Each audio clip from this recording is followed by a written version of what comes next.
More. Hey, I'm Sean. Today I'm going to show you how to juggle 4 balls. Kind of work your way up from 3. This is kind of assuming that you already know how to do 3. I might post another video if you guys want it to show how to juggle 3 balls. But, so, sorry about the ads. Alright, so hopefully you have a nice consistent pattern like this.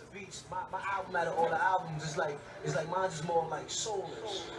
You know what I mean? You know, because you got the force, you got Alright, so you know what I mean? I came up with this drill a few years ago. I actually haven't juggled in a long time. I just recently started juggling again. I started a PhD program, and so it's a good way to relieve stress.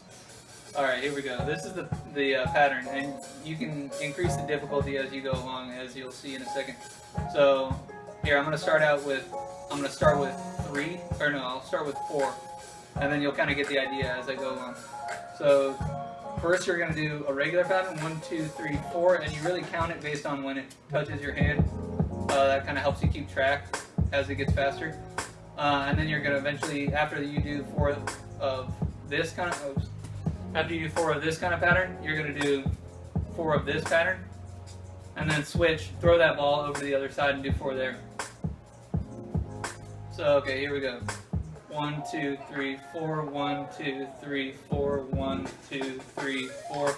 Oh yeah, and I forgot to mention, this is really important because juggling 4 balls is literally just doing this and this at the same time. So, this is like really fundamental for learning how to juggle 4 balls. See what I mean? You can actually separate them, and then you can eventually do synchronous and cool stuff. Alright, so here's the thing. 1, 2, 3, 4, 1, 2, 3, 4, 1, 2, 3, 4, 1, 2, 3, 1, 2, 3, 1, 2, 3, 1, 2, 1, 2, 1, 2, 1, 1, 1, 1, 2, 1, 2, 1, 2, 3, 1, 2, 3, 1, 2, 3, 1, 2, 3, 4. 1, 2, 3, 4, 1, 2, 3, 4, 5, 1, 2, 3, 4, 5. You can see the idea. So the cool thing about this is you can kind of set yourself a challenge and be like, oh, I'm going to do a set of 4. And then the next time you might want to do a set of 5. And it actually gets exponentially harder because you've got to do exponentially more successful catches. And eventually that should really help in order to learn how to do 4 balls. That's how I did it, actually. If you just do that many times, then eventually this pattern just gets so easy that you don't even need to think about it. And then you can just do it automatically with muscle memory at the same time. I think it might be easier to start with synchronous first. And then eventually you can do the asynchronous. Let me see, it might be a good idea to just practice this. Just really focus on one hand doing this, and then just throw that. Just to kind of get you into the habit of being able to catch with the other hand while you're doing this pattern. And then you can do, you always want to, everything in juggling, I think you want to do the same thing on both sides to make sure one side doesn't get weak. See, I just messed up there. Oh yeah, that's actually another pattern you can do.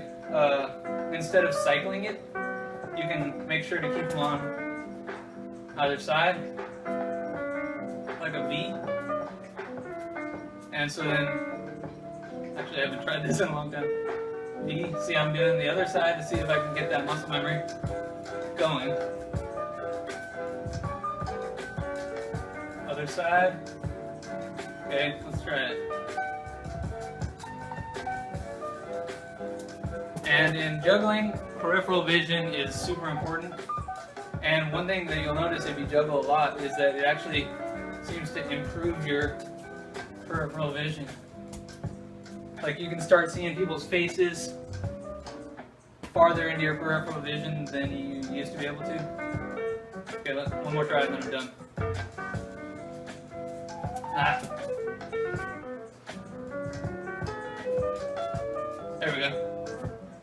And now it feels comfortable. And let's try some. Oh. Alright, that's it. Oh yeah, here's one more. Actually, here's one more pattern to do with 4 balls. Oh, oops. You can really just do 3 and then throw 2 at once. And the cool thing about this is once you learn this, you can actually switch between them. 1 second. Okay.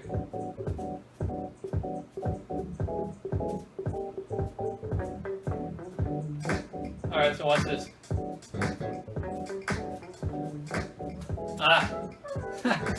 Alright, you get the idea. See you guys.